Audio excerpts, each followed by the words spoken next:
Hello everyone, my name is Shima Dikshit and you are watching English Pathshala by Dikshit ma'am. Our today's topic is finite and non-finite verb. आज का हमारा topic है finite and non-finite verb. Even though verb already I have discussed, मैं already video बना चुकी हूँ verb पर and I will share the link in description so you can watch from there. आप वहाँ से देख सकते हैं. जब verb कराया था then types of verb भी हमने डिस्कस किए थे. टाइप्स ऑफ वर्ब में कौन कौन से वर्ब डिस्कस किए थे? हमने डिस्कस किया था main and auxiliary verb discuss किया था, transitive, intransitive, ditransitive, finite, non finite verb, ये सभी हमने डिस्कस किया था. So today I am going to discuss with you उसी का टाइप है finite and non finite verb. Finite and non finite verb क्या होते हैं, दोनों में क्या डिफरेंस होता है?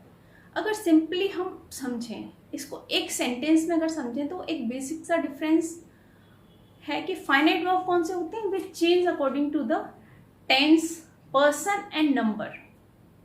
किसके अकॉर्डिंग? टेंस के अकॉर्डिंग, पर्सन के और नंबर के अकॉर्डिंग चेंज हो जाते हैं. वो कौन से होते हैं? फाइनाइट वर्ब होते हैं. अब फाइनाइट वर्ब मोस्ट ऑफ जो सभी वर्ब्स होते हैं वो फाइनाइट वर्ब ही होते हैं, बट इसके अलावा नॉन फाइनाइट वर्ब भी होते हैं. नॉन फाइनाइट वर्ब कौन से होते हैं?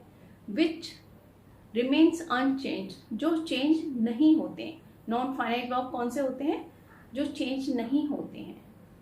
एक सिंपल से ट्रिक ये है कि आपको अगर देखेंगे कि simple present and simple past के जो फॉर्म्स होते हैं वो ऑलवेज कौन से होते हैं? फाइनाइट होते हैं. किसका? Simple present and simple past. So let's get on with this topic. चलिए शुरू करते हैं with the help of example.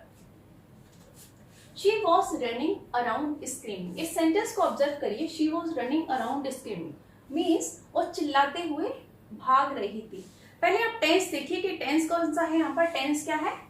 Past continuous tense है. आईएनजी फॉर्म लिखा है, हेल्पिंग वर्ब भी लगा है, वॉज, तो ऑब्वियसली क्या है? ये पास्ट कॉन्टिन्यूस टेंस है. If I will change tense, क्या अगर मैं टेंस चेंज करूंगी तो उसका वर्ब चेंज नहीं होगा? अभी तक हमने टेंस में तो यही पढ़ा है ना कि सभी टेंसेस के अपने अपने हेल्पिंग वर्ब होते हैं. सभी टेंसेस का अलग अलग हेल्पिंग वर्ब होता है. सो डेफिनेटली जब हम टेंस को चेंज करें तो वर्ब भी चेंज हो जाएगा. जैसे अब ये है कॉन्टिन्यूअस में है, पास्ट कॉन्टिन्यूअस में, मैंने इसको चेंज कर दिया प्रेजेंट इंडेफिनिट में. शी रन्स अराउंड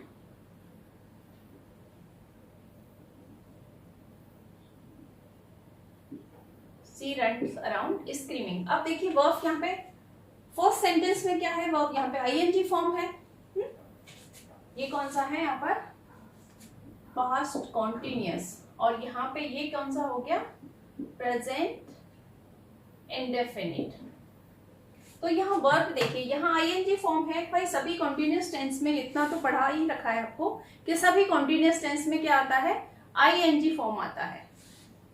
तो यहाँ आईएनजी फॉर्म में कॉन्टिन्यूअस है. अब यहाँ क्या चेंज हो गया? प्रेजेंट इंडेफिनिट में यहाँ पे बेस फॉर्म आ गया. बट बेस फॉर्म में भी क्या लगा है? यहाँ देखिए एस लगा है.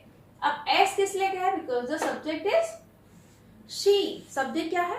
शी. तो ही शी इट के साथ में, जैसे कि आपको पढ़ा चुकी हूँ कि ही शी इट के साथ में क्या आता है? वर्ब में एस और एस लग जाता है. सो दैट्स व्हाई यहाँ पे ये पूरा चेंज हो गया वर्ब. नेक्स्ट एग्जाम्पल देखिए. She is living in a dream. यहाँ पर भी कॉन्टिन्यूअस है बट डिफरेंस क्या है? प्रेजेंट कॉन्टिन्यूअस टेंस है. यहाँ कौन सा है? ये प्रेजेंट कॉन्टिन्यूअस टेंस है. अगर मैंने इसको चेंज कर दिया, जैसे she will live in a dream. She will live in a dream. तो देखिए वर्ब चेंज हो गया. हेल्पिंग वर्ब तो विल ऑब्वियसली फ्यूचर टेंस है, फ्यूचर इंडेफिनिट टेंस है. यहाँ टेंस कौन सा है? ये फ्यूचर इंडेफिनिट. और तो वर्ब फ्यूचर इंडेफिनिट के साथ वर्ब का रूट फॉर्म आता है. तो टेंस चेंज हो गया. तो अभी आपने क्या नोटिस किया कि ये जो वर्ब है, वर्ब किसके अकॉर्डिंग चेंज हो रहा है? टेंस के अकॉर्डिंग. जैसे कि मैंने आपको बताया कि फाइनाइट वर्ब कौन से होते हैं? Which change according to the person, number and tense. तो हमने टेंस, पर्सन एंड नंबर, तो हमने टेंस के थ्रू कैसे चेंज होते हैं. फाइनाइट वर्ब कौन से होते हैं? जो जिनका के टेंस चेंज हो जाता है, टेंस के अकॉर्डिंग चेंज हो जाते हैं. तो एक तो हमें ये पता चला टेंस के through. Now we will see कि how the verb change according to the person and number. Person and number के अकॉर्डिंग वर्ब कैसे चेंज होता है. Let's see. I go to the school to study. यहाँ देखिए आई क्या है, यहाँ पर आई है वर्ब, आई क्या है वर्ब, और सब्जेक्ट क्या है इसका, सॉरी गो क्या है यहाँ पर वर्ब है एंड सब्जेक्ट क्या है आई। आई क्या है, हम आई कौन सा नंबर है, देखो आई जनरली सिंगुलर नंबर होते हुए आई के केस में एक एक्सेप्शन है कि सिंगुलर वर्ब होते, सिंगुलर सब्जेक्ट होते हुए भी ऑलवेज कैरीज प्लूरल वर्ब। आई सिंगुलर होते हुए ऑलवेज प्लूरल वर्ब ही कैरी करता है। तो यहाँ क्या है, आई है तो आई के साथ ऑलवेज प्लूरल वर्ब आता है, तो यहाँ गो क्या है, प्लूरल वर्ब है। नेक्स्ट देखते हैं, she goes to the school to study. अब यहाँ पे गो फिर से चेंज हो गया, फिर से चेंज हो गया ना, गो देखो यहाँ शी आ गया तो शी के साथ में es लग गया। अब शी के साथ में यहाँ गो क्या है, वर्ब है, और ये शी इसका सब्जेक्ट है, शी क्या है, सब्जेक्ट है। अब ये चेंज क्यों हुआ, शी सिंगुलर सब्जेक्ट है, तो यहाँ क्या आपने देखा कि ये पर्सन के अकॉर्डिंग चेंज हो रहा है, किसके अकॉर्डिंग, पर्सन के अकॉर्डिंग चेंज हो रहा है। यहाँ पर भी देखिए सिंगुलर सब्जेक्ट है, सिंगुलर सब्जेक्ट तो क्या लग गया इसमें, यहाँ पर एस और एस लग गया। अब वर्ब में प्लूरल और सिंगुलर कैसे आइडेंटिफाई करते हैं, वर्ब के केस में इन केस ऑफ नाउन तो हम एस और एस लगाने से क्या बन जाता है, प्लूरल बन जाता है, बट वर्ब के केस में जब हम वर्ब में एस और एस लगाते हैं देन इट बिकम्स सिंगुलर, और जब एस और एस नहीं लगाते तो वर्ब प्लूरल होता है। तो गो यहाँ पे प्लूरल है और गोज क्या है, सिंगुलर। तो किसके, नेक्स्ट देखिए, they go to the school to study. अब दे यहाँ पे देखिए प्लूरल नंबर है, दे क्या है, प्लूरल है, और वर्ब यहाँ पे क्या है, गो। कैसा सब्जेक्ट है ये, प्लूरल सब्जेक्ट है। तो प्लूरल नंबर के अकॉर्डिंग यहाँ क्या आया, वर्ब भी प्लूरल आया है, एस और एस नहीं लगाया, वर्ब भी प्लूरल है। तो इन सेंटेंस में आपने क्या किया, क्या नोटिस किया कि यहाँ पे वर्ब चेंज हो रहा है according to tense, and in this sentence according to the person, person के अकॉर्डिंग चेंज हो रहा है। वर्ब किससे एग्री कर रहा है, पर्सन से एग्री कर रहा है।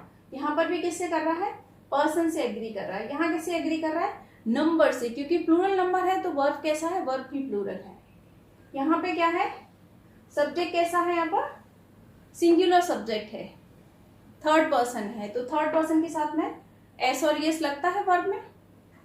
तो वर्ब किसके अकॉर्डिंग चेंज हो रहा है, टेंस, पर्सन एंड नंबर के अकॉर्डिंग यहाँ पे चेंज हो रहा है। So that's why these are the finite verb. कौन से वर्ब है ये, फाइनाइट वर्ब। अब डिफरेंस देख लेते हैं दोनों में, मैं लिख देती हूँ यहाँ पर फाइनाइट वर्ब कौन से होते हैं एंड नॉन फाइनाइट कौन से होते हैं। देखिए finite change according,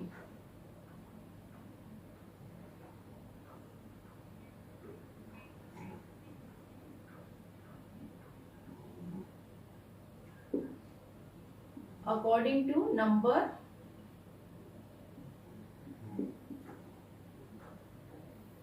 person and tense.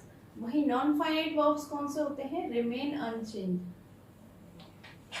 Remains unchanged, जो कि चेंज नहीं होता है।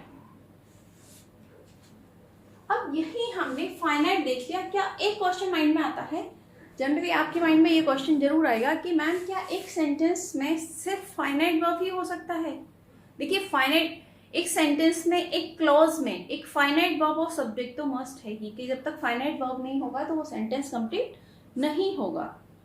अगर फाइनाइट वर्ब और सब्जेक्ट नहीं है तो हम उसको क्या समझेंगे, फ्रेज समझेंगे उसको, वो क्लॉज नहीं होगा, वो सेंटेंस नहीं होगा। तो क्या एक सेंटेंस में finite as well as non finite दोनों वर्ब आ सकते हैं? ऑफ कोर्स आ सकते हैं। लेट्स सी, यहाँ देखिए I go to the school to study. अब यहाँ ये टू स्टडी क्या है, सभी सेंटेंस में देखिए I go to the school to study, यहाँ आई है, यहाँ तो ये गो तो चेंज हो गया, ठीक है, आई के साथ गो है। अगर मैं यहाँ पे ही करूंगी तो गोज हो जाएगा, यहाँ पे शी करूंगी तो गोज हो जाएगा, दे होगा तो दे करूंगी तो गो हो जाएगा वापस, ओके। वहीं यहाँ देखिए शी गोज, अब शी के अकॉर्डिंग यहाँ पे गोज चेंज हो गया, हाँ, दे के अकॉर्डिंग ये वापस प्लूरल हो गया गो। तो यहाँ कॉन्टिन्यूसली चेंज होता जा रहा है, but have you notice to study to study to study, क्या लास्ट में ये यहाँ पे चेंज हुआ है? कोई इस वर्ब में कोई चेंज हुआ है क्या? यहां कोई चेंज हुआ है क्या? No change,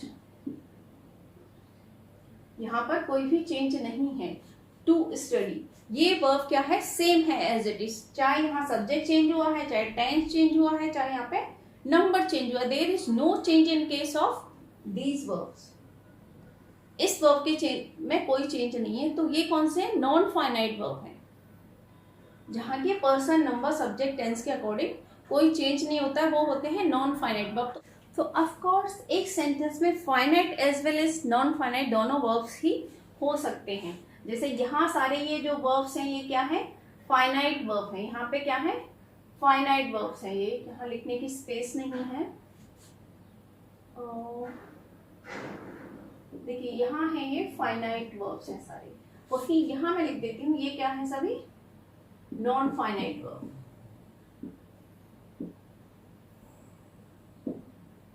to study in all cases क्या है? Non finite verb. Now take a screenshot.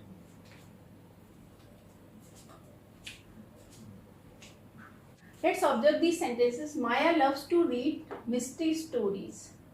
If I will change here, यहाँ अगर मैंने यहाँ इसको चेंज कर दिया टेंस को, तो क्या इस वर्ब पे इफेक्ट पड़ेगा? Maya loves to read mystery stories, अगर मैंने यहाँ कर दिया माया इज लविंग, तो इस वर्ब पे कोई चेंज आ रहा है? यहाँ पर कुछ इफेक्ट पड़ रहा है? There is no change in case of verb. To read का क्या रहेगा? टू रीड ही रहेगा। और भी हम टेंस चेंज करके देख लेते हैं। यहाँ पर Maya will love, Maya will love to read mystery stories. There is no change in case of tense, tense में कोई चेंज नहीं आ रहा है यहाँ पर। Maya has loved to read mystery stories, यहाँ पे कोई भी चेंज आया? there is no change in case of verb, इस verb में कोई चेंज नहीं आ रहा है। तो ये कौन सा verb है? Non finite. कौन सा verb है? नॉन फाइनाइट verb, क्योंकि यहाँ टेंस में या नंबर में किसी में चेंज करने से there is no effect on the verb. Maya loves to read mystery story. Next sentence देखते हैं। Smiling babies look very cute. अब यहाँ देखिए smiling babies look very cute. मैंने यहाँ बेबी का, अगर मैंने बेबीज का मैंने बेबी कर दिया, यहाँ पर मैंने बेबी का, बेबीज का यहाँ पर बेबी कर दिया, तो क्या इस स्माइलिंग पे कोई इफेक्ट जा रहा है? There is no change in case of smiling, यहाँ इसमें कोई चेंज नहीं आ रहा है। जबकि वर्ब, ये वाला जो वर्ब है यहाँ ये चेंज हुआ है कि जब मैं इसको बेबी करूंगी तो यहाँ क्या हो जाएगा? लुक्स। ऐसे ही अगर मैं यहाँ सब्जेक्ट चेंज करती हूँ या टेंस चेंज करती हूँ तो यहाँ लव्स ये चेंज होता है, क्योंकि सिंगुलर नंबर तो एस और यस लगा है। इन केस मैंने यहाँ टेंस चेंज किया या यहाँ पर दे कर दिया मैंने, दे लव टू रीड, तो यहाँ चेंज हो जाएगा। तो मीन्स ये क्या है? ये तो फाइनाइट वर्ब है और ये क्या है? Non finite verb. तो एक सेंटेंस में फर्स्ट ऑफ ऑल तो देखते हैं कि finite and non finite verb दोनों ही एग्जिस्ट करते हैं। फाइनाइट और नॉन फाइनाइट वर्ब दोनों ही एग्जिस्ट करते हैं, क्योंकि यहाँ इस वर्ब के लिए देखा हमने सब्जेक्ट है, इस वर्ब के लिए सब्जेक्ट अवेलेबल है, जबकि टू रीड इसके लिए कोई सब्जेक्ट नहीं है, इसका कोई सब्जेक्ट नहीं है। ऐसे ही यहाँ स्माइलिंग बेबी, तो यहाँ जो वर्ब लुक है, लुक के लिए सब्जेक्ट क्या है? बेबी है, बट स्माइलिंग के लिए यहाँ पर कोई भी सब्जेक्ट नहीं है। तो स्माइलिंग भी यहाँ पे क्या है? नॉन फाइनाइट वर्ब है। स्माइलिंग क्या है यहाँ पर? Non finite verb. और बेबी क्या है यहाँ पर? सॉरी, लुक क्या है यहाँ पर? लुक है यहाँ फाइनाइट वर्ब। यहाँ बेबी का वापस बेबीज ही कर देते हैं। Next, the paper seems to have leaked out. The paper seems to have leaked out. तो यहाँ देखिए टू है, अगर मैं इसको सेंटेंस को चेंज करती हूँ, द पेपर सीम, यहाँ मैंने the paper will seem to have leaked out, यहाँ इस वर्ब पे कोई चेंज नहीं होगा। ये वर्ब कौन सा है? नॉन फाइनाइट वर्ब है। कौन सा है? Non finite verb. ये क्या है? सीम्स क्या है यहाँ पर? Finite verb. Next, broken window panes were replaced. Broken window panes were replaced. यहाँ ब्रोकन विंडो, ब्रोकन भी क्या है यहाँ पर? नॉन फाइनाइट वर्ब है। ब्रोकन क्या है? Non finite verb. अब एक क्वेश्चन आपके माइंड में आ रहा होगा कि मैम, एक तो आपने टू रीड, इसको भी नॉन फाइनाइट बताया, आपने स्माइलिंग को भी नॉन फाइनाइट बताया, और आपने ब्रोकन को भी नॉन फाइनाइट वर्ब बताया। तो ऐसा आखिर फाइनाइट वर्ब के कौन से फॉर्म्स होते हैं कि जहां कहीं टू लगा है, कहीं आईएनजी फॉर्म लगा है, कहाँ यहीं कहीं पर यहाँ पे पास्ट फॉर्म लगा है, मतलब उसका थर्ड फॉर्म लगा हुआ है। तो क्या डिफरेंस है? These are the types of finite verb, non finite verb. Non finite verb के लिए सी, अब हम देख लेते हैं कि कितने टाइप के होते हैं non finite verb. Non finite verb होते हैं थ्री टाइप्स के, जिसमें होता है first the infinitive, the participle and the gerund. Infinitives कौन से होते हैं? इन्फिनेटिव होता है to plus verb. Infinitive to के साथ भी यूज होता है, as well as without to भी यूज होता है। इन्फिनेटिव जो वर्ब्स होते हैं वो टू के साथ भी यूज होता है, as well as without to भी होते हैं। जो विदाउट टू यूज होता है हमको कहते हैं बेयर इन्फिनेटिव्स, जैसे to dance, to write, to forget. तो ये तो हो गए प्रेजेंट इन्फिनेटिव। ये कौन से? Present infinitive. इसके साथ में ही होते हैं past perfect infinitive. Perfect infinitive तो जैसे to have stolen, to have forget, to have cleaned, to have return. तो ये कौन से होंगे? Perfect infinitives. नेक्स्ट आता है पार्टिसिपल। पार्टिसिपल्स होते हैं ING form of the verb. देखिए पार्टिसिपल्स होते हैं ING form of the verb, जैसे डांसिंग, स्माइलिंग, स्टीलिंग, फॉरगॉटन। तो ये तो है प्रेजेंट पार्टिसिपल। एंड फॉरगॉटन क्या है? फॉरगॉटन है परफेक्ट पार्टिसिपल। जैसे परफेक्ट इन्फिनेटिव होते हैं वैसे ही परफेक्ट पार्टिसिपल भी होते हैं।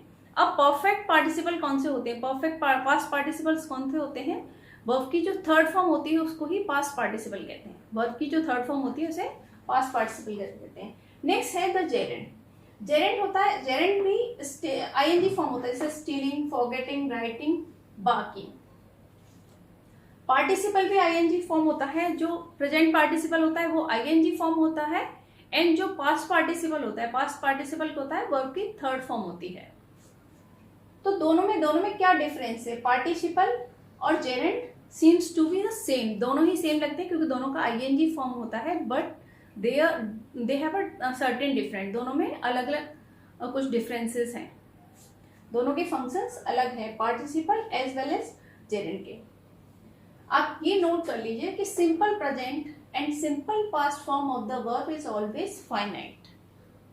Simple present and simple past form of the verb जो होती हैं ऑलवेज कैसे होती हैं? फाइनाइट होती हैं, means they change according to the tense, person and number के अकॉर्डिंग चेंज होती रहती हैं। अब आप ले लीजिए screenshot. Next we will discuss this kinds of non finite verbs. तो हमने देखा कि इन्फिनेटिव्स क्या होते हैं? टू प्लस वर्ब फॉर्म क्या होता है? इन्फिनेटिव होता है, बट इन्फिनेटिव विदाउट टू भी यूज होता है। सो बेयर इन्फिनेटिव। बेयर इन्फिनेटिव कौन से होते हैं? जब इन्फिनेटिव को, जब वर्ब को विदाउट टू यूज किया जाता है, then these are called bare infinitive. When an infinitive is used without to is said to be bare infinitive. Let's see the example. यहाँ देखते हैं आई वांट टू प्ले। तो यहाँ पे टू प्ले क्या है? टू प्ले तो infinitive है क्योंकि यहाँ टू लगा है। You ought to have played, यहाँ पर भी इन्फिनेटिव है। He made me do the exercise again. तो यहाँ जो डू है वो किसका यूज है? यहाँ बेयर इन्फिनेटिव है क्योंकि यहाँ टू का यूज नहीं हुआ है। She can play chess very well. तो यहाँ प्ले है, प्ले इन्फिनेटिव है बट विदाउट टू। तो यहाँ कैसे हो रहा है? These are the bare infinitive. ये क्या है, bare infinitive, while these are the infinitives.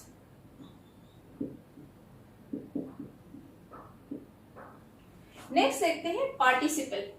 Participle आपको पता है पार्टिसिपल क्या होता है कि पार्टिसिपल आईएनजी फॉर्म होती है, प्रेजेंट पार्टिसिपल आईएनजी फॉर्म होता है, एंड पास्ट पार्टिसिपल कौन सा होता है, वर्ब की थर्ड फॉर्म होती है।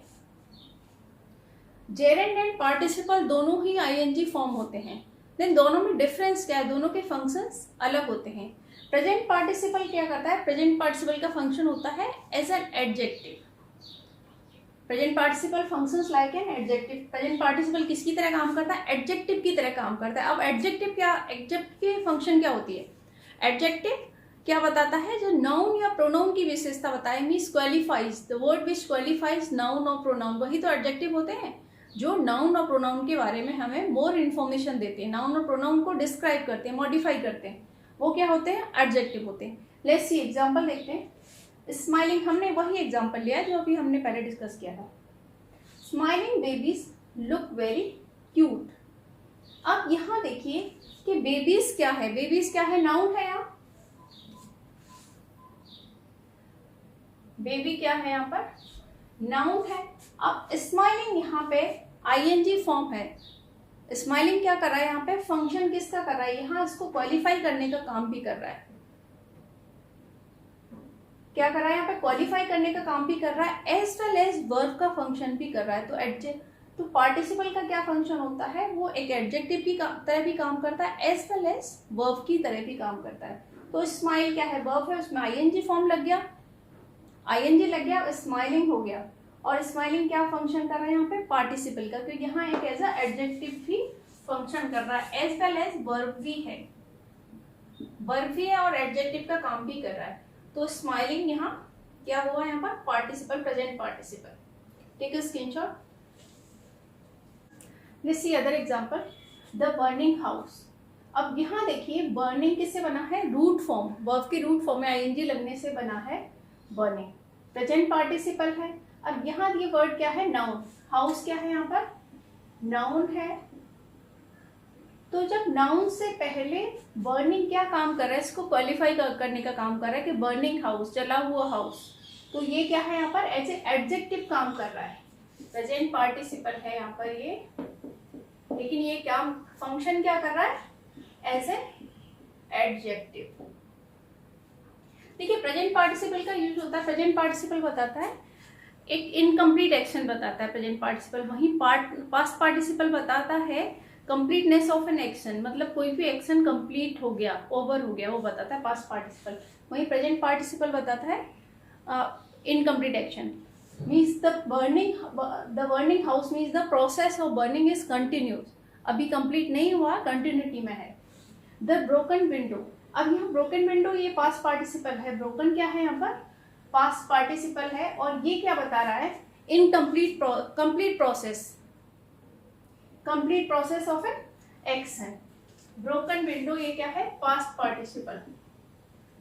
द इंजर्ड मैन, इंजर्ड यहाँ पे क्या है, यहाँ पर भी पास्ट पार्टिसिपल है। एज आई टोल्ड यू कि ये किसका काम करते हैं, एडजेक्टिव का, तो इसके पहले क्या है, इसके बाद में क्या है, जैसे विंडो भी नाउन है एंड मैन भी नाउन है, और ये वर्ब क्या कर रहे हैं, क्या कर रहा है यहाँ पर, इसको क्वालिफाई कर रहा है कि विंडो कैसा, ब्रोकन, टूटा हुआ विंडो। मैन के बारे में क्या इन्फॉर्मेशन दिया है, इंजर्ड मैन मतलब चोट लगा हुआ आदमी, घायल आदमी, तो ये क्या फंक्शन कर रहा है, एज एन एडजेक्टिव। नेक्स्ट देखते हैं जेरेंट। जेरेंट एंड पार्टिसिपल दोनों ही आईएनजी फॉर्म होते हैं, तो जेरेंट एंड पार्टिसिपल में दोनों में क्या डिफरेंस है, पार्टिसिपल किसका काम करते हैं, verb as well as adjective, वहीं जेरेंट का फंक्शन क्या होता है, gerund works as an verb as well as an noun, noun का काम करता है और वर्ब का भी। Gerund functions like a noun. Let's see example देखते हैं। Barking helps a dog to express its feeling. इसी में हम एक एग्जांपल ले लेते हैं, सेम सेंटेंस है जिससे आपको अच्छे से क्लियर होगा। यहां देखिए मैंने लिखा बार्किंग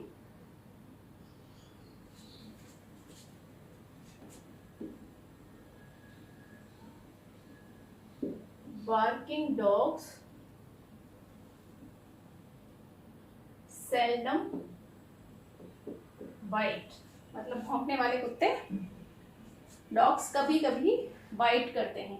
बार्किंग डॉग्स, अब यहाँ आप देखिए कि एक सेंटेंस है कि बार्किंग डॉग्स सेल्डम बाइट, और यहाँ है barking helps a dog to express his feeling. यहाँ ये क्या काम कर रहा है, देखिए यहाँ क्या है, नाउन है, ये डॉग्स क्या है, नाउन। अब नाउन से पहले किसका यूज हो रहा है, रूट फॉर्म में आईएनजी लग के क्या बन गया, पार्टिसिपल, प्रेजेंट पार्टिसिपल।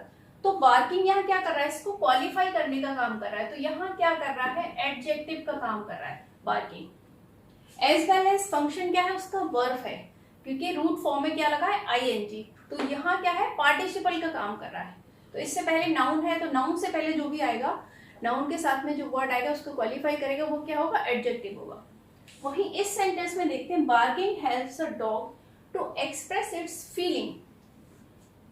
अब यहाँ देखिए हेल्प क्या है, हेल्प क्या है, यहाँ पर वर्ब है, और बार्किंग इसके लिए क्या काम कर रहा है, बार्किंग इसके सब्जेक्ट का काम कर रहा है। अब सब्जेक्ट कौन काम कर, सब्जेक्ट में जनरली क्या होता है, सब्जेक्ट में या तो नाउन होता है या फिर प्रोनाउन होता है। सब्जेक्ट के प्लेस पे या तो नाउन होगा ये, या फिर प्रोनाउन होगा। तो हेल्प क्या है, यहाँ पे वर्ब है, एंड बार्किंग क्या कर रहा है यहाँ पर, बार्किंग तो यहाँ क्या हुआ, नाउन। तो बार्किंग जेरेंड है और किसका फंक्शन कर रहा है, नाउन का। क्या है बार्किंग यहाँ पे, gerund. Next, collecting stamps is her hobby. Collecting stamps is her hobby. तो यहाँ कलेक्टिंग भी, कलेक्टिंग क्या है, जेरेंड है यहाँ पर, और नाउन क्या काम कर रहा है, यहाँ पे नाउन का काम कर रहा है। कलेक्टिंग स्टैम्प्स, स्टैम्प्स कलेक्ट करना उसका क्या है, हॉबी है। Next, dancing is good for her, for health. Dancing is good for health.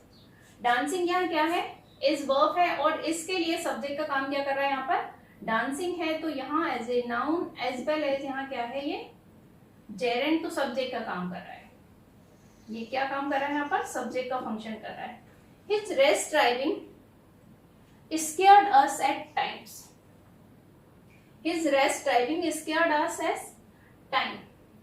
तो रेस ड्राइविंग, देखिए आप यहाँ इससे पहले एडजेक्टिव, रेस क्या है, यहाँ पे एडजेक्टिव है। तो जेरेंड के अपने एडजेक्टिव्स भी होते हैं, जैसे मेलोडियस सिंगिंग है, रेस ड्राइविंग है।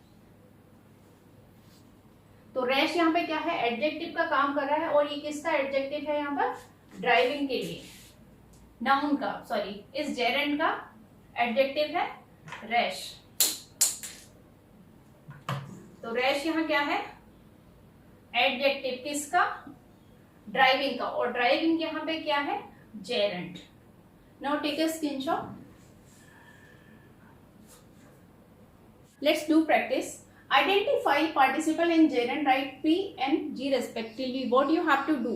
You have to read the sentence and you have to identify the ing form, whether it is gerund or participle. कि जो ing form है वो gerund है कि participle है। अगर gerund है then आपको G लिखना है, अगर participle है then you have to write P. So let's do.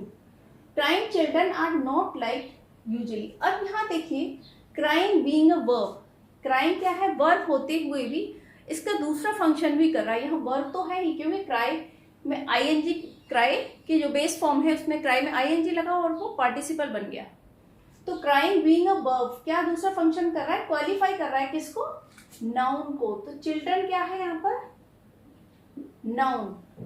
तो ये दूसरा फंक्शन क्या कर रहा है, वर्किंग एज एन एडजेक्टिव। और पार्टिसिपल का, जैसे मैंने आपको बताया था कि पार्टिसिपल का फंक्शन क्या होता है, partially it works like a verb and partially it works like a adjective, adjective की तरह काम करता है।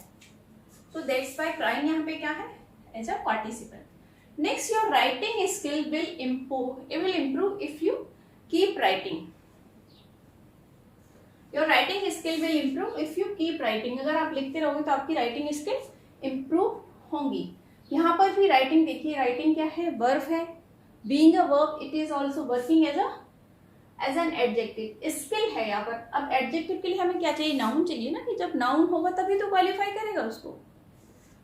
सो दैट्स व्हाई नाउन यहाँ पे क्या है, स्किल। अब स्किल कौन सा नाउन है, एब्स्ट्रैक्ट नाउन है, और राइटिंग यहाँ क्या फंक्शन कर रहा है, वर्ब का एज वेल एज इसको एज एन एडजेक्टिव। तो राइटिंग यहाँ पे क्या है, पार्टिसिपल। तो हम यहाँ ब्रैकेट में लिख देते हैं पार्टिसिपल है underline word, and here it is also writing is participle. Next, I am tired of your grumbling. Tired of what, जब हमने क्वेश्चन किया कि टायर्ड ऑफ वॉट, तो आंसर क्या आ रहा है, ग्रम्बलिंग। जब भी हमने जब आपको सब्जेक्ट ऑब्जेक्ट ये सब भी कराए थे, तब आपको बताया था कि how you will identify an object. Object कैसे आइडेंटिफाई करेंगे, तो कैसे टायर्ड ऑफ वॉट। तो टायर्ड ऑफ वॉट करने के बाद में आंसर क्या आ रहा है, ग्रम्बलिंग। तो ग्रम्बलिंग यहाँ पे क्या है, ऑब्जेक्ट है। ग्रम्बलिंग क्या है यहाँ पर, ऑब्जेक्ट। अब ऑब्जेक्ट क्या होता है, ऑब्जेक्ट कोई नाउन या प्रोनाउन ही हो सकता है, कोई नाउन या प्रोनाउन ही हो सकता है। सो ग्रम्बलिंग यहाँ पे क्या है, नाउन है and working as an object. तो जेरेंड क्या काम करता है, जेरेंड या तो वर्ब का या प्रेपोजिशन का एज सब्जेक्ट का काम करता है या फिर ऑब्जेक्ट का काम करता है। तो जेरेंड यहाँ पे क्या हुआ, सॉरी ग्रम्बलिंग यहाँ पे क्या हुआ, जेरेंड, क्योंकि यहाँ क्या काम कर रहा है, as an object, as an object of preposition. Preposition of का क्या काम कर रहा है, यहाँ पे ऑब्जेक्ट का काम कर रहा है। तो दैट्स व्हाई ये क्या है, जेरेंड। यहां लिखते हैं ऑब्जेक्ट, किसका काम, ऑफ का, और प्रेपोजिशन ऑफ का ऑब्जेक्ट का काम कर रहा है ग्रम्बलिंग, और that's why it is a gerund. Next, grumbling children are not like. Grumbling children are not like. अब यहाँ ग्रम्बलिंग क्या काम कर रहा है, as a work, as a verb as well as an adjective, क्योंकि यहाँ आ गया children noun and it is functioning like an adjective, क्योंकि ये क्वालिफाई कर रहा है किसको, चिल्ड्रन को, कि ग्रम्बलिंग, चिल्लाने वाले बच्चे, ग्रम्बल करने वाले बच्चे पसंद नहीं किए जाते हैं। तो यहाँ पे ये क्या है, एज अ पार्टिसिपल। ग्रम्बलिंग क्या कर रहा है, पार्टिसिपल का काम कर रहा है यहाँ पर। Next, jumping over the boundary wall, the thief run away. Jumping over the boundary wall, again here यहाँ देखते हैं जंपिंग किसका काम कर रहा है, जंपिंग यहाँ पे एडजेक्टिव का काम कर रहा है, क्वालिफाई कर रहा है बाउंड्री को, over the boundary wall. So that's why it is a participle, adjective का काम कर रहा है। Next, dancing is my hobby. Dancing is my hobby being a verb as well as working as a subject of the verb is. अब यहाँ पे dancing क्या काम कर रहा है, dancing verb का तो काम कर ही रहा है, verb का तो फंक्शन कर ही रहा है, साथ ही साथ क्या कर रहा है, ये इसके लिए सब्जेक्ट का काम भी कर रहा है। dancing क्या कर रहा है, इसके लिए सब्जेक्ट का काम भी कर रहा है। यहाँ पर ये इसका सब्जेक्ट भी है, और सब्जेक्ट कौन करता है, सब्जेक्ट का काम कौन करता है, या तो नाउन करता है या फिर प्रोनाउन करता है। So that's why it is a gerund. Dancing क्या है यहाँ पर, डांसिंग भी जेरेंड है। आई थिंक आपको सारा ये क्लियर हो गया, जो भी कंफ्यूजन है जेरेंड एंड पार्टिसिपल में। If you have any query then leave in comment section, till then take a screenshot. So guys, I have discussed finite and non-finite verb. Non-finite verb and finite verb में क्या difference होता है, as well as I have discussed types of non-finite verb. कितने type के non-finite verb होते हैं, जिनमें हमने participle, gerund and infinitives को discuss किया. As well as I have discussed exercise questions with you. Still, if you have any query, then please write in comment section. And if you like the video, then please like, comment, share and subscribe. Thank you.